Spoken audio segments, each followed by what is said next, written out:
नमस्कार, knocking-news.com में आपका स्वागत है। मैं हूं गिरिजेश वशिष्ठ। आज का वीडियो रिसर्च करते हुए मैं थोड़ा सा निराश हुआ। मुझे बहुत तकलीफ़ हुई और बहुत अच्छा नहीं लगा। दरअसल हो ये रहा है कि जो पूरा माहौल है, जो वातावरण है, उसमें हम कहीं ना कहीं अपने भारत को भूल जा रहे हैं। और इस हवाई दुनिया में मेरी रगों में सिंदूर है, मेरे साथ ये है वो है, और 100 फुट हमने 100 मीटर घुस के मार दिया, 100 किलोमीटर घुस के मार दिया। हम सब इस सब में हैं। मोदी जी की एक फ़ोटो पायलट के कपड़ों में आ जाती है, हम उस पर मोदित हो जाते हैं। लेकिन क्या मेरा देश सचमुच बहुत सुरक्षित स्थिति में है? निश्चित तौर पे इस देश की सेनाएं इस देश की रक्षा कर रही हैं, और हाल में उन्होंने ही इस देश को आतंकवादी हमले के खिलाफ संदेश देकर एक अच्छी स्थिति में खड़ा किया। लेकिन फिर भी कम से कम मेरा देश, जब मैं ये ज्योति मल्होत्रा का केस देखता हूँ तो और चिंताएं बढ़ जाती हैं। इसलिए नहीं कि ज्योति मल्होत्रा को मैं जासूस मान रहा हूँ, क्योंकि अभी पुलिस और प्रशासन भी नहीं मान रहा है। चैनल वालों को छोड़ दीजिए। आज फिर पुलिस ने कहा कि ये बकवास है कि उसने शादी की बात की, पाकिस्तान में ये किया वो किया। ऐसा कुछ नहीं है। उसने ये भी कहा कि अभी भी हमने 4 दिन की फिर रिमांड पे लिया है और हमको ये पता नहीं चल पा रहा है कि वो यहाँ की सेंसिटिव इन्फॉर्मेशन उसके पास थी भी या नहीं थी, जिसको वो पाकिस्तान को भेज दी। लेकिन देश में एक तबका ऐसा है जिसको लोकतंत्र पसंद नहीं है, डेमोक्रेसी पसंद नहीं है, लोगों की आज़ादी पसंद नहीं है, और वो तरह तरह से उसको कुचलने में लगा रहता है।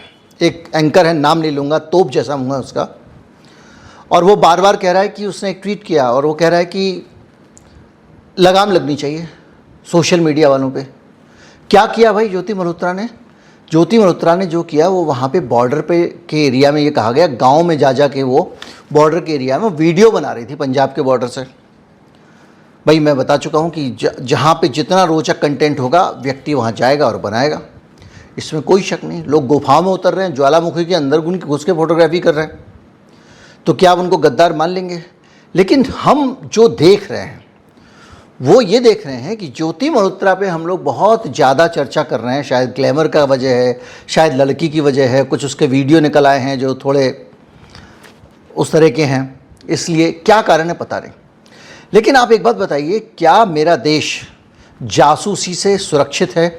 मेरी वीडियो का समय यही आज प्रश्न है और मैंने इसी पे आज काम किया। बहुत सारी पुरानी घटनाओं पे जाऊंगा, सब जगह जाऊंगा, लेकिन उससे पहले मैं आपको कुछ चीज़ें दिखाना चाहता हूं भारत और पाकिस्तान के संदर्भ में।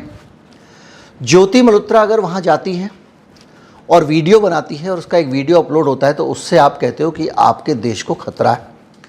मैं आपको एक मैप के माध्यम से पाकिस्तान की सीमा के कुछ इलाकों की तरफ लेके चलता हूँ और मैं आपको दिखाना चाहता हूँ कि वहाँ पर किस तरह से एक एक गली और एक एक मोहल्ले की जानकारी किसी को भी उपलब्ध है। 1 मिनट में पाकिस्तानी खोल के देख सकता है कि ये वाली सड़क यहाँ से कहाँ जाती है, इसमें कौन कौन से मंदिर हैं, किस दुकान पे कौन सा बोर्ड लगा है, और यहाँ से वहाँ जाना हो तो कैसे जा सकते हैं। सब कुछ मैं कहीं लेके नहीं जाऊँगा, आपको गूगल मैप के स्ट्रीट व्यू में चलता हूँ और हम तुलना करेंगे कि इसके मुकाबले पाकिस्तान की स्थिति क्या है। तो सबसे पहले स्क्रीन पर चलते हैं, वहाँ बातचीत करते हैं। देखिए सामने हमारे जो है वो नक्शा, ये भारत का नक्शा है, हम भारत देख रहे हैं, और भारत के ये जो इलाके हैं हमारे पंजाब, जिन इलाकों से, ये लाहौर से लगा हुआ हमारा इलाका है, जिन इलाकों से कहा जाता है कि इन सारे सीमावर्ती इलाकों में हम देख रहे हैं कि ज्योति मल्होत्रा ने वहाँ पर वीडियो बनाए और वो वीडियो पाकिस्तान के काम के वीडियो थे। ठीक है, 2 मिनट के लिए हम यहाँ ऑन करते हैं स्ट्रीट व्यू। अब आप देख रहे होंगे एक तरफ पाकिस्तान है, एक तरफ भारत है। ये जो नीली नीली आप छाया देख रहे हैं, ये सारी की सारी नीली छाया, ये पूरी की पूरी छाया, नीली छाया, ये आपको दिखा रही है कि किस तरह से ये जाल है पूरा का पूरा।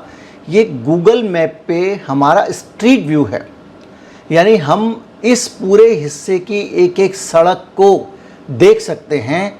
और यहीं अगर हम पाकिस्तान में चले जाएं तो पूरे पाकिस्तान में डेंसिटी देखिए स्ट्रीट व्यू की कितनी कम है। कहीं पे भी चले जाएं आप पूरे पाकिस्तान में, और ये स्थिति जो है ये बताती है कि हम कितना वल्नरेबल हैं हमको कितना आसानी से पाकिस्तान देख सकता है, हम उनको नहीं देख सकते। यहाँ नज़दीक चलते हैं हम, और बहुत नज़दीक जाके हम ये समझने की कोशिश करते हैं कि किस तरह से ये पूरा घना जाल है जो हमारे बॉर्डर के इलाके में है। ये जो काली आप लकीर देख रहे हैं, ये बॉर्डर है पाकिस्तान का। आप देखिए ये पूरा जो है ना, ये काली लकीर जो है, ये पाकिस्तान का बॉर्डर है सारा। अब ये जिसको मैंने दिखाया आपको, इस काली लकीर के पास में अगर आप स्ट्रीट व्यू पे जाएं तो आप इस इलाके को देख लीजिए, या कोई भी इलाका आप देख लें, तो आप पाएंगे कि बेहद हम वल्नरेबल कंडीशन में हैं। क्यों वल्नरेबल कंडीशन में? क्योंकि हमारे पास में ये जो सिचुएशन है, इसको अगर अब मैं थोड़ा, ये खुल गया है, हाँ, तो अगर हम इसको जाके देखें और इसको पास जाकर देखें, पहले इस लाल वाली लाइन को हटा देते हैं,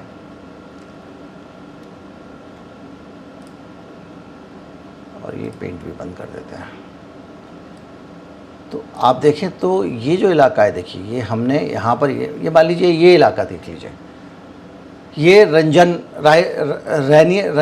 इलाका है, शायद ये रानियान इलाका होगा, जो भी होगा। अब ये कितना नज़दीक है, आप एक तो देखें बॉर्डर के, और उस रानियान इलाके में अगर आप स्ट्रीट व्यू से जाएं यहाँ पे, तो मैं यहाँ ये खेत के किनारे वाली गांव की सड़क भी आसानी से देख सकता हूँ। अगर मैं देख सकता हूँ गूगल से, तो पाकिस्तान क्यों नहीं देख सकता? भारत के पास में यहीं कहीं दूर पाकिस्तान का बॉर्डर है। अब अगर इतनी वल्नरेबिलिटी है, अगर आप इसको देखेंगे तो एक तरफ तो ये सारा का सारा जाल है, ये अटारी बॉर्डर का इलाका हो गया। आप सोचिए कि अटारी के पास में हम स्ट्रीट व्यू देखते हैं, फिर देखते हैं स्ट्रीट व्यू, ये देखिए एक एक चीज़, ये पूरा इलाका, आप एक एक नक्शा, हर चीज़ आप यहाँ पे जब आप देख रहे हैं तो इंटरनेट पे अवेलेबल है। और अगर ये अवेलेबल है, और दूसरी तरफ हम देखते हैं पाकिस्तान का हाल। पाकिस्तान में थोड़ी बहुत शहरों के अंदर, लाहौर वाहौर में तो आपको ये मिलेगा, लेकिन भारत का पूरा नक्शा ऐसे एक्सेसिबल है कि आसानी से कोई भी व्यक्ति यहाँ का 360 डिग्री व्यू देख सकता है। आप पाकिस्तान की सीमा ऐसे जाके देख सकते हो आराम से। ये एक एक नक्शा है। आप मान लीजिए एक आतंकवादी अगर भारत में आता है, उसको वहाँ से उनको नक्शे किस लिए चाहिए होते हैं? फ़ोटो इसलिए चाहिए होते हैं ना कि वहाँ जाओगे तो ऐसा ऐसा रास्ता मिलेगा, ये दुकानें मिलेंगी, ये मकान मिलेगा, वहाँ से तुम चले जाना और वहाँ से तुम आ जाना, और वो पूरा का पूरा आपको वैसा का वैसा मिल रहा है। इससे ज़्यादा वल्नरेबल भारत क्या हो सकता है बताइए? दूसरी तरफ ये स्थिति है। आपको मैं अगर लाहौर लेके चलूँ, देखिए लाहौर में, अच्छा यहाँ कश्मीर में भी देखिए, आप कश्मीर के इलाके में भी हम बिल्कुल सीमा के नज़दीक तक, ये देखिए, ये देखिए, ये देखिए, ये इलाका जो है, ये हम देख सकते हैं 360 में। आप सोचिए ये कश्मीर के इलाके, कश्मीर की सीमाएं कहाँ पे, और जाहिर बात है कि जब ये वीडियो रैंडमली लिए गए हैं तो उसमें बहुत सारे डिप्लॉयमेंट भी दिखते होंगे, वहाँ पर कहाँ कौन सा इलाका सेफ़ है, कौन सा नहीं है, ये लोग देखते होंगे ना। और ये जम्मू के इलाके हैं। अगर आप इस तरह की स्थिति में हो तो आप तो वल्नरेबल हो गए। दूसरी तरफ आप देखिए कि आप पूरा पाकिस्तान देख लीजिए और भारत देख लीजिए, डेंसिटी देखिए ना, ये पूरा पाकिस्तान देखिए, और बड़ा और छोटा करता हूँ ताकि आप साफ देखें, ये पूरा गुजरावाला, लाहौर, ये सब दिख रहा है, यहाँ पे नहीं है, और हमारे यहाँ पूरा नेटवर्क है। तो आप बताइए कि इस पूरे नेटवर्क में जब इतनी चीज़ें अवेलेबल नज़दीकी से, तो ज्योति मल्होत्रा ने क्या नया ऐसा भेज दिया वहाँ पे वीडियो बना के?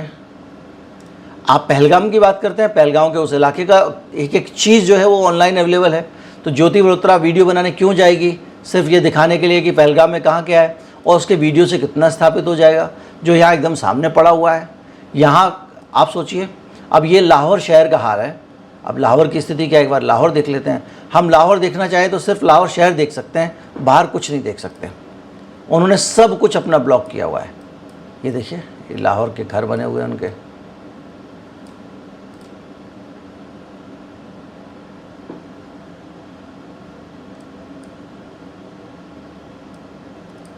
तो ये बड़ी बात ये है कि ये एक एक चीज़ उस शहर की जो हम देख सकते हैं। देखिए, अब ये तो लाहौर का है ना, ये मामला उतना नज़दीक नहीं है ना जितना कि हमारे एकदम घर के नज़दीक वो चीज़ दिख रही है।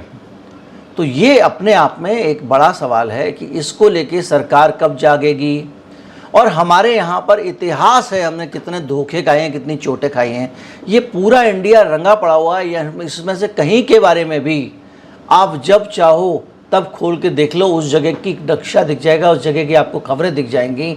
आपको ये कहा गया कि जयपुर में, अमृतसर में उन्होंने मान लीजिए टारगेट किया था, तो अमृतसर में उनको कहाँ जाना, कुछ करने की ज़रूरत नहीं है, सारा एकदम रंगा पड़ा हुआ है। इससे पता चलता है कि हम किस तरह से वल्नरेबल हैं। अब हम जो है इस पूरे माहौल में देखें तो किस तरह से हम लोग, आपने देखा कि बने हुए हैं एकदम से और बगैर ख्याल के। हमको किसी ने ये पॉइंट आउट किया, इनको क्या दिखाई नहीं देता है। जब आप ज्योति मल्होत्रा 10 जगह जा सकती है, ये 1 लाख जगह 360 डिग्री में देख सकते हो, घुमा फिरा के हर सड़क देख सकते हो। क्या ये सेंसिटिव नहीं है? क्या इस नक्शे की हर चीज़ को मेरी सरकार ने जांचा है? क्या सेंसिटिव इलाके दिखाई नहीं दे रहे हैं? मैं अभी और इन डेप्थ अगर जाऊंगा तो बहुत कुछ निकल सकता है, लेकिन हम इस मैप को एनालाइज करने नहीं बैठे हुए हैं। एक उदाहरण है, आप सोचिए कि हमारे यहाँ पे पहलगाम में 300 साढ़े 300 किलोमीटर चल के आतंकवादी आए हैं, 3 लेयर की सिक्योरिटी है। इंटेलिजेंस ब्यूरो क्या कर रहा था? और हमने जब इतना बड़ा इंटेलिजेंट फेलियर हुआ, जो आईबी चीफ था उसको एक्सटेंशन दे दिया 1 साल का, इस सरकार ने इनाम दिया है। डोभाल साहब बहुत बड़े जेम्स बॉन्ड हैं, उनके रहते रहते इतना कैसे हो गया? इसको छोड़ दीजिए, पुलवामा कैसे हुआ था? सीआरपीएफ के काफिले पे आईईडी विस्फोटक से भरी हुई गाड़ी मारी गई थी, 40 लोग मारे गए थे। इसके बाद क्या हुआ? कैसे इस 130 गाड़ियों की मूवमेंट के बारे में उनको पता चला, और वो इतना बड़ा कत्लेआम करने जा रहे थे, इसकी जानकारी हमको क्यों नहीं पता चली? वहाँ पर पर्याप्त सुरक्षा क्यों नहीं थी उस हाईवे पे? जब इतना बड़ा आप जेम्स बॉन्ड हैं तो आप क्या कर रहे थे? कहीं जगह पे भी जो एसओपीज़ होते हैं, स्टैंडर्ड ऑपरेटिंग प्रोसीजर्स, यानी कुछ नियम होते हैं, ये होगा तो ऐसे करना है, सरकार का सिस्टम बना हुआ है, उनका पालन ही नहीं करोगे। आप उसको छोड़ दीजिए, पहलगाम में क्या हुआ? वीआईपी एस्कॉर्ट पे हमला हुआ और जवानों की मौत हो गई। आईटीबीपी के जवानों को लेके जा रही थी और बस में गिर गई और वो नदी में गिर गई, 7 जवानों की जान चली गई। 2022 का मामला है। बस की हालत ख़राब थी, उसके ब्रेक फेल हुए। इसकी जांच हुई, किसने ब्रेक फेल किए, क्या किए, कुछ पता चला नहीं चला। इसी तरह से कोई तकनीकी जांच हुई नहीं हुई, उसकी कोई पुष्टि नहीं है। आप कठिन पहाड़ी इलाकों में जा रहे हो, अपनी गाड़ी के ब्रेक आपके जो हैं, क्या वो चेक नहीं किए होंगे? निश्चित तौर पे चेक किए होंगे। सेना है, वो सिस्टम से चलती है, उसके बावजूद कोई इंतज़ाम नहीं। जबकि ये गाड़ी वीआईपी सुरक्षा एस्कॉर्ट की गाड़ी थी, यानी जो गाड़ी जो बड़े बड़े नेताओं के आगे पीछे चलती है वो गाड़ी थी। आप उन्हीं हमला देख लीजिए 2016 में, सैन्य कैंप की कमज़ोर सुरक्षा इससे पता चलती है। पुलवामा आप देख ही लिया, पहलगाम का हादसा, खराब वाहन, बस ये जो दूसरा, ये भी पहलगाम का हादसा जो मैंने बताया। इसके साथ साथ लाल किला पे देखिए, खालिस्तान समर्थक किसान। देखिए मैं आपको एक उदाहरण देता हूँ, सत्य हिंदी पे चले जाइए। मुकेश कुमार ने वहाँ जाके कुछ इंटरव्यू किए थे, कहाँ पर? सीमा पे। उसमें नौजवान कह रहे हैं खुल के कि मैं लाल किले पे कोई रोक के दिखा दे, हम झंडा लगाएंगे। इंटरव्यू में कह रहे हैं, और ये इंटरव्यू लाल किले कांड से कई दिन पहले आया। चप्पे चप्पे पे सुरक्षा थी, डोभाल साहब का पूरा तंत्र किसान आंदोलन के अंदर सक्रिय रहा होगा। उसके बावजूद वो गए, ट्रैक्टर को लेके गए और लाल किले पे झंडा फहरा दिया। ठीक है, उस जगह नहीं फहराया जहाँ पे हमारा राष्ट्रीय ध्वज फहराता है, लेकिन एक घटना तो हुई ना, वल्नरेबिलिटी तो थी ना, वो कहीं और भी मुड़ सकते थे ना। लेकिन हमने बिल्कुल, बल्कि जो सीडीएस हमारे चीफ ऑफ डिफेंस स्टाफ थे रावत साहब, उनका जो दक्षिण भारत में हादसा हुआ उसको लेकर भी सवाल उठे कि जो मौसम ख़राब था, इसको लेकर सही असेसमेंट पहले क्यों नहीं हुआ, उसकी सुरक्षा की बड़ी चूक थी। आईएनएस विक्रांत का डेटा लीक हो गया 2022 में। कैसे लीक हुआ? वहाँ पर एक कॉन्ट्रैक्ट पे कर्मचारी रखा हुआ था, बगैर बैकग्राउंड चेक करके उस बंदे ने सारा डेटा निकाला और लीक कर दिया। सोशल मीडिया में लगातार जासूसी चल रही है, सैनिकों के साइबर अकाउंट्स को विदेशी लोग वल्नरेबल तरीके से वो जा रहे हैं, निकाल रहे हैं। हमारे सारे के सारे जो इस्टेब्लिशमेंट्स हैं, हमारा एम्स है, उसका सर्वर हैक हो गया, चीनी हैकर्स ने किया। हमारे देश की सारी सेंसिटिव मेडिकल इन्फॉर्मेशन थी उसके अंदर, वो आज तक फ्री हुआ है कि नहीं हुआ किसी को नहीं पता। रैंसमवेयर था वो। रैंसमवेयर वो होता है जिसमें फिरौती पैसे दो तो हम तुम्हारा अकाउंट खोल देंगे, छोड़ देंगे।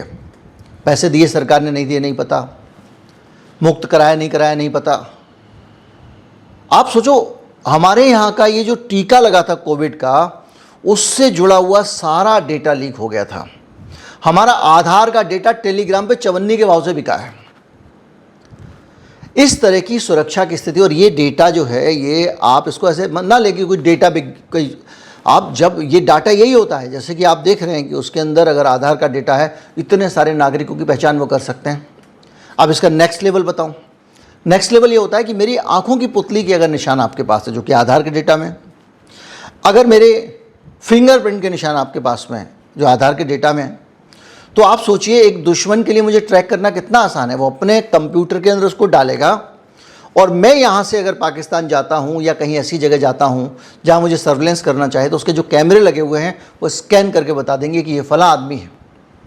फेशियल रिकॉग्निशन के डाटा, कितनी चीज़ें हमारे पास, जो हमारे लोगों के डाटा कलेक्ट करने का बहुत शौक है सरकार को, इकट्ठा करने का। याद है घर घर तिरंगा अभियान, उसमें कहा गया कि आप अपनी छत पे तिरंगा फैलाओ, जियो टैगिंग की गई।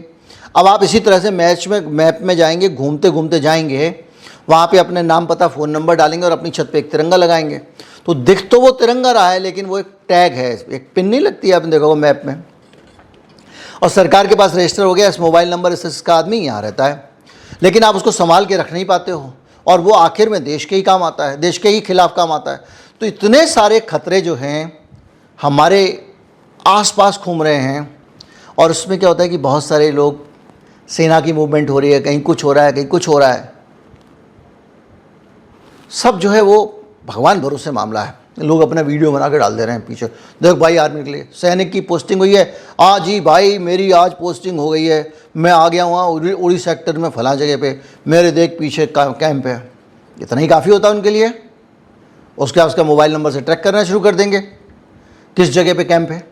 तो ये सारी चीज़ें आप देख रहे हैं, ये अपने आप में भारत के लिए बहुत बड़ा खतरा। फेक न्यूज़, चुनाव के टाइम पे पाकिस्तान फेक न्यूज़ फैलाता है, भारत वाले तो फैलाते ही हैं। आज राहुल गांधी की जो है वो के साथ में एक ज्योति मल्होत्रा की फ़ोटो बना दी, एक अदिति सिंह है वहाँ विधायक, अब तो बीजेपी में चली गई 22 में, वो उससे पहले कांग्रेस में थी।